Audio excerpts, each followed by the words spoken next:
Hello learners, welcome back to our YouTube channel India's Learner. Friends, आज के video में हम कंटिन्यू करने जा रहे हैं lesson 3 motions of the earth from class 6 geography. तो चलिए जानते हैं आज के वीडियो में हम किन टॉपिक्स को कवर करेंगे। उससे पहले आप लोगों से रिक्वेस्ट है कि चैनल को सब्सक्राइब जरूर कर लें और वीडियो अगर अच्छा लगता है तो उसे लाइक और शेयर करना ना भूलें। तो चलिए जानते हैं आज की वीडियो में हम बेसिकली बात करने वाले हैं figure 3.3 diagram of revolution of the earth and seasons के बारे में। हम इस डायग्राम को डिटेल में समझेंगे और साथ ही जानेंगे 2 इम्पोर्टेंट टर्म्स के बारे में जो कि हैं सोलस्टिस एंड इक्विनॉक्सेस। तो चलिए वीडियो शुरू करते हैं। तो फ्रॉम फिगर 3.3, तो आपने अगर 3.3 फिगर को अगर ध्यान से देखा हो तो आपने नोटिस किया होगा कि जो अर्थ है हमारी वो सूर्य के चारों ओर घूम रही है, राउंड ले रही है, परिक्रमा कर रही है इन एन एलिप्टिकल ऑर्बिट, यानी कि जिस निश्चित पथ पर पृथ्वी सूर्य के चारों ओर परिक्रमा ले रही है, घूम रही है, वह ऑर्बिट कैसा है? एलिप्टिकल। एलिप्टिकल मतलब अंडाकार। तो पृथ्वी अंडाकार कक्षा में सूर्य के चारों ओर परिक्रमा लेती है। दूसरी इंपॉर्टेंट चीज आपने नोटिस की होगी, notice that through out its orbit the earth is inclined in the same direction, कि पृथ्वी का जो झुकाव है वो हमेशा एक ही डायरेक्शन में है थ्रू आउट इट्स रिवोल्यूशन। तो पूरी प्रोसेस में आप देख सकते हैं कि अर्थ का जो झुकाव है यानी कि वो हमेशा एक ही डायरेक्शन में है। आप एक्सिस देख सकते हैं अर्थ के और इसका झुकाव इंक्लाइनेशन भी देख सकते हैं। तो यानी कि हमेशा नॉर्थ पोल ऊपर ही होगा और साउथ पोल नीचे ही होगा। ऐसा नहीं होगा कि रोटेशन करते हुए या रिवोल्यूशन के टाइम में अर्थ क्या करेगी, वो अपना जो डायरेक्शन है वो बदल दे, ऐसा नहीं होगा। अर्थ हमेशा वेस्ट टू ईस्ट ही मूव करती है और इसका नॉर्थ पोल ही हमेशा ऊपर रहता है। तो इस तरह से इनका इंक्लाइनेशन भी सेम डायरेक्शन में रहता है। As we all know, it is very clear that we have 4 seasons: summer, winter, spring and autumn। तो ये जो हमारे सीजन्स हैं, 4 सीजन्स हम जानते ही हैं। और इसके अलावा हमने ये भी जानते हैं कि जो सीजन्स हैं वो किसकी वजह से होते हैं? रेवोल्यूशन की वजह से।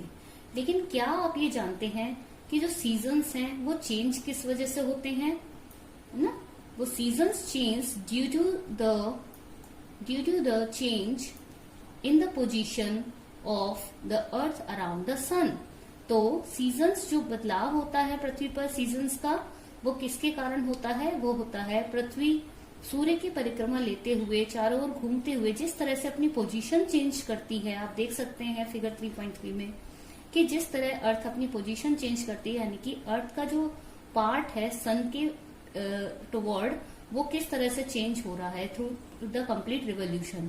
तो उसके कारण ही पृथ्वी पर अलग अलग भागों में क्या होते हैं? सीजन्स बदलते हैं। आगे हम बात करेंगे तो फिगर 3.3 पर ही चलना है अभी हमें। फिगर 3.3 को ध्यान से देखें तो यहाँ पर एक चीज और आप नोटिस किए होंगे कि सबसे पहले हम चलेंगे किसकी तरफ? 21 जून की तरफ। इसे डिटेल में पढ़ेंगे। 21 जून इस डेट में आप देखेंगे जो अर्थ का पोजीशन है वो किस तरह का है कि जो नदर्न हेमिस्फीयर है अर्थ में, northern hemisphere the top half above part from the equator, जो क्या है सन के टुवर्ड टिल्टेड है, यानी कि सूर्य की तरफ झुका हुआ है। ठीक है। और जो सनलाइट है यानी रेज ऑफ द सन वो कैसी है? Fall directly on the Tropic of Cancer. इस पोजीशन में जो सूर्य की किरणें हैं वो सीधे लंबवत यानी कि डायरेक्टली किस पर पड़ रही हैं? An important latitude Tropic of cancer in the northern hemisphere which is above the equator. Equator के जस्ट ऊपर 23.5 डिग्री इन नदर्न हेमिस्फीयर एक इम्पोर्टेंट लैटिट्यूड है ट्रॉपिक ऑफ कैंसर। और इस ट्रॉपिक ऑफ कैंसर जो है वहां पर सनरेज आप देख सकते हैं कि वो कैसी हो रही है? They are falling directly. As a result अब इसके कारण होता क्या है कि इन एरियाज पे जो ट्रॉपिक ऑफ कैंसर के आसपास के एरियाज हैं वहां पर क्या होता है? दे रिसीव मोर हीट, वहां पर बहुत गर्मी होती है। और इस पोजीशन में होता क्या है, जो पोल्स होते हैं वहां पर कैसी रेस पड़ती हैं, सनरेज स्लैंटिंग यानी तिरछी, जिसके कारण ये पोलर रीजन्स जो होते हैं दे रिसीव लेस हीट, यहाँ पर कम गर्मी होती है, कम हीट रिसीव करते हैं। नॉर्थ पोल जो होता है इस पोजीशन में इंक्लाइंड रहता है toward the sun and places beyond the Arctic Circle. Arctic Circle जो कि एक अनदर इम्पोर्टेंट लाइन है, लैटिट्यूड है नदर्न हेमिस्फीयर में, just above the Tropic of Cancer 66.5 degree northern hemisphere. In areas पे क्या होता है, कंटिन्यूस डे लाइट रहती है, यानी कि यहाँ पर क्या रहता है, दिन रहता है फॉर अबाउट 6 मंथ, यहाँ फॉर अबाउट 6 मंथ। तो इस तरह से क्या होता है, एक large portion of the northern hemisphere getting light from the sun. इस तरह से इस पोजीशन में 21 जून की जो पोजीशन आप देख रहे हैं, इस पोजीशन में नदर्न हेमिस्फीयर सन के टुवर्ड रहता है झुका हुआ, जिसके कारण ट्रॉपिक ऑफ कैंसर पर सीधी लंबवत रेखाएं पड़ती हैं, किरणें पड़ती हैं सन की और सूर्य की, जिससे कि क्या होता है, इन एरियाज में ज्यादा हीट रिसीव होती है, तो वहीं पोलर रीजन्स में बहुत ही कम। आर्कटिक सर्कल्स के आसपास के एरियाज में कंटिन्यूस डे लाइट रहती है फॉर अबाउट 6 मंथ, और इस तरह से नदर्न हेमिस्फीयर का एक बहुत बड़ा भाग, large portion getting light from the sun, जिसके कारण इस पूरे नदर्न हेमिस्फीयर में इस दौरान होता क्या है, कौन सा सीजन होता है, समर सीजन। अब it is summer in the regions north of the equator.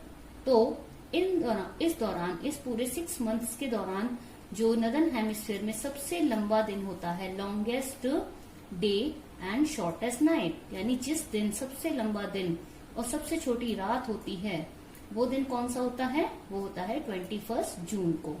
और अब इस दौरान इस ड्यूरेशन में होता क्या है, समर बात करें अगर सदर्न हेमिस्फीयर की, तो इस दौरान होता क्या है, सदर्न हेमिस्फीयर में ये जो सारी कंडीशंस हैं नदर्न हेमिस्फीयर की, उसका बिल्कुल रिवर्स्ड होता है। क्या होता है, रिवर्स, यानी एकदम उल्टा, ठीक विपरीत होता है। और वहां पर क्या होता है, विंटर सीजन, नदर्न हेमिस्फीयर में समर सीजन और सदर्न हेमिस्फीयर में विंटर सीजन हो रहा होता है। और वहां पर रातें होती हैं कैसे, लंबी, नाइट्स आर लॉन्गर, और दिन कैसे होते हैं, छोटे। तो इस पोजीशन को, अर्थ की इस पोजीशन को 21 जून की जो पोजीशन आप देख रहे हैं फिगर 3.3 में, इस पोजीशन को हमने क्या नाम दिया है, समर सोलस्टिस। समर सोलस्टिस जिसे हम हिंदी में कहते हैं ग्रीष्म अयनांत। इस पोजीशन से हमें 2 रिजल्ट मिलते हैं बेसिकली, कि नदर्न हेमिस्फीयर में क्या हो रहा है, समर सीजन, तो सेम वही ड्यूरेशन में सदर्न हेमिस्फीयर में कौन सा सीजन चलता है, विंटर सीजन। यहाँ तो अब हम बात करने वाले हैं नेक्स्ट डेट, इंपॉर्टेंट डेट के बारे में, जो कि है 22 ऑफ दिसंबर। तो अब हम बात करने वाले हैं फिगर 3.3 में 22 ऑफ दिसंबर। तो चलते हैं 22 दिसंबर की तरफ। हाँ, अब हम बात करेंगे अर्थ की पोजीशन के बारे में, जो कि किस दिन है, 22 ऑफ दिसंबर में। अब इस दौरान क्या होता है, जो ट्रॉपिक ऑफ कैप्रिकॉर्न है, आपकी ट्रॉपिक ऑफ कैप्रिकॉर्न, जो कि है इम्पोर्टेंट लैटिट्यूड 23.5 डिग्री इन सदर्न हेमिस्फीयर। इस समय जो सूर्य की किरणें हैं, डायरेक्ट सनरेज जो हैं, वो डायरेक्टली किस पर पड़ती हैं, इस ट्रॉपिक ऑफ कैप्रिकॉर्न पर। इससे होता क्या है कि यहाँ पर इस टाइम पर होता ये है कि ट्रॉपिक ऑफ कैप्रिकॉर्न पर सीधी रेखाएं पड़ने के कारण सदर्न हेमिस्फीयर का एक लार्ज पोर्शन कैसा रहता है, वहां लाइटन अप हो जाता है, और जिसके कारण therefore it is summer in southern hemisphere with longer days and shorter nights. रातें छोटी और दिन लंबे होते हैं। और रिवर्स कंडीशन, बिल्कुल रिवर्स कंडीशन कहाँ होती है, नदर्न हेमिस्फीयर में इस दौरान। तो यहाँ पर सदर्न हेमिस्फीयर में समर, तो वहीं नदर्न हेमिस्फीयर में विंटर होती है। यानी कि नदर्न हेमिस्फीयर में अब क्या होगा, रातें होंगी लंबी और दिन होंगे छोटे। तो इस तरह से ये जो इस तारीख को 22 ऑफ दिसंबर को जो ये पोजीशन है अर्थ की, उसको हमने नाम दिया है विंटर सोलस्टिस, जैसे हम कहते हैं हिंदी में शीत अयनांत। अब ये जो दोनों कंडीशंस हैं, समर सोलस्टिस, विंटर सोलस्टिस, ये एक दूसरे के क्या हैं, जस्ट अपोजिट हैं। और यहाँ पर अर्थ की पोजीशन भी जस्ट अपोजिट आप देख सकते हैं कि इस दौरान यहाँ पर क्या है, जो सर्कल ऑफ इल्यूमिनेशन वाला पार्ट है आपका, वो आप देख सकते हैं। तो इस दौरान नदर्न हेमिस्फीयर पर पूरा सनलाइट रिसीव कर रहा है, तो इधर सदर्न हेमिस्फीयर में। तो ये सारा कुछ आपने पढ़ लिया है। आगे हम बात करेंगे सेकेंड इंपॉर्टेंट टॉपिक के बारे में, जो कि क्या है, इक्विनॉक्सेस। तो इक्विनॉक्सेस क्या होते हैं, हिंदी में कहते हैं विषुव। और ये दो पर्टिकुलर डेट्स है हमारी, 21 मार्च और सितंबर 30। इन 2 तारीख में ये होता है। अच्छा, इक्विनॉक्स किस तरह की कंडीशन को कहते हैं या अर्थ की किस पोजीशन को कहेंगे, उसके बारे में पढ़ेंगे। तो इक्विनॉक्स को होता ये है कि जो सनरेज हैं they directly fall on the equator. Equator इन दोनों ही डेट्स में, 21 मार्च और 23 सितंबर की हम बात करें तो इन दोनों ही डेट्स के ड्यूरेशन में जो सनलाइट होती है वो डायरेक्टली किस पर पड़ती है, इक्वेटर पर। At this position neither of the poles is tilted toward the sun. ठीक है, कोई भी जो पोल है हमारा वो सन के डायरेक्टली फेस नहीं कर रहा होता है, जिसके कारण पूरी अर्थ पर, whole earth experience equal day and equal night. जिसके कारण होता ये है, इक्विनॉक्सेस की खास बात ये है कि इस दौरान क्या होता है, पूरी ही अर्थ पर हर दोनों ही हेमिस्फीयर में क्या होते हैं, इक्वल डे इक्वल नाइट, यानी length of the day and night equal रहता है। और इस पोजीशन को हम कहते हैं इक्विनॉक्स यानी विषुव।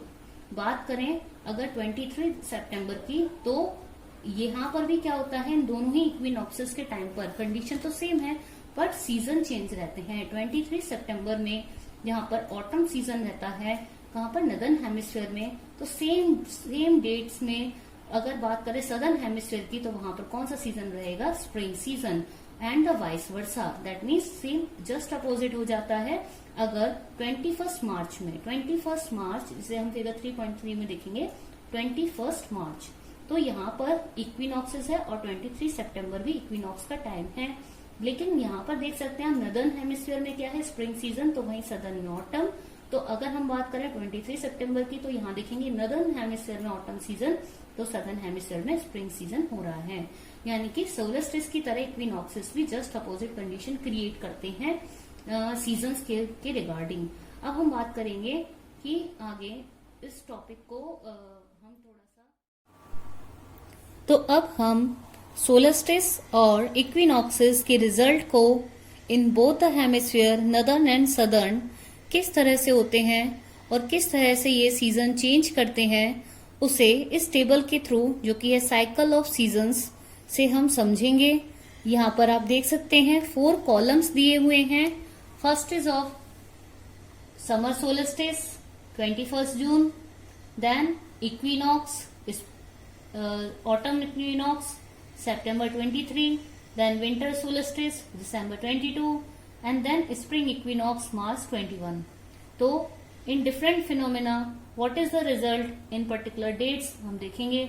Direct rays of the sun at, sun की, सूर्य की सीधी किरणें कहाँ पड़ती हैं ड्यूरिंग द समर सोलस्टिस, वो देखेंगे tropic of cancer in northern hemisphere. और बात करें अगर विंटर सोल्स्टिस की, तो ट्रॉपिक ऑफ कैप्रिकॉर्न पर।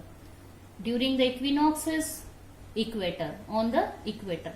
अब हम बात करें tilt of the north pole, north pole का झुकाव कहाँ रहेगा, तो समर सोल्स्टिस में टुवर्ड द सन और विंटर सोल्स्टिस में away from the sun.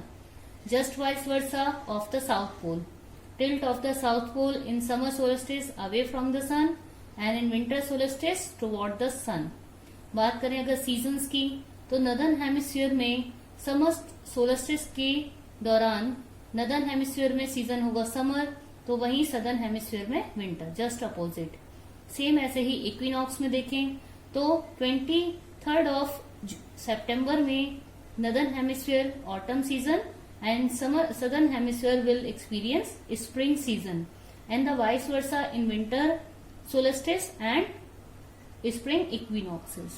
Length of the day and night will also go in change in the same manner. Northern hemisphere in summer solstice experience long days and short night, and the just opposite in southern hemisphere during the time. And winter solstice In northern hemisphere, in winter solstice, it experience short days and long nights, and the just opposite in southern hemisphere. And when we talk about equinoxes, equinoxes में आप देख सकते हैं length of the day and night are same in both the equinox, spring और autumn.